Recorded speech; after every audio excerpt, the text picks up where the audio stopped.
I love the exploration of the origins of money, but to me, the most critical question is not whether barter or money came first. The most critical kind of differentiation and issue is the difference between the gift and the transaction, the gift and the purchase. The gift is primal.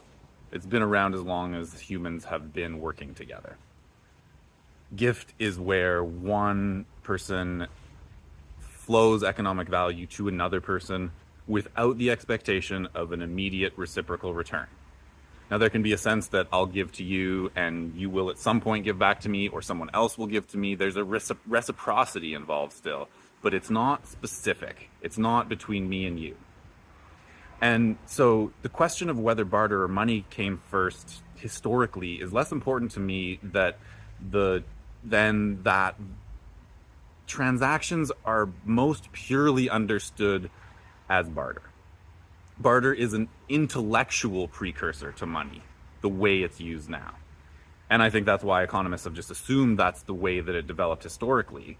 I don't know whether or not that's true, but conceptually, it's easiest to understand money if you first understand barter. Gifts create value throughout the system, but there's no guarantee that every gift creates values on both sides of the transaction. But that's a guarantee with barter. And that's scalable. And that's what money does. Money scales this concept of equal exchange where each party benefits massively, scales it across time and space so that it solves that problem where the two people who want to deal no longer have to be in the same time, in the same place, and have something that the other wants.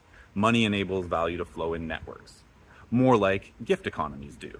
Gift economies flow in networks, money economies flow in networks, economies flow in networks.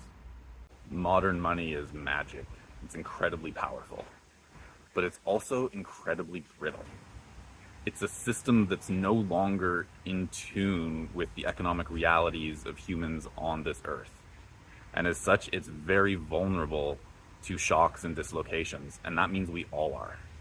And so I believe the work to figure out how we organize ourselves collectively, locally, regionally, and globally to produce value and exchange it with each other is of the utmost importance, because the current system may look and feel like it's functioning, especially from here in rich North America at the center of empire, but it is not functioning. It is not functioning currently for millions or billions of people very well, and it's starting to not function very well at the center either. More and more people are being left out and left behind. And there are structural reasons for this. Money is a game of musical chairs in a fundamental sense, and there are ways to fix it. But that's another post.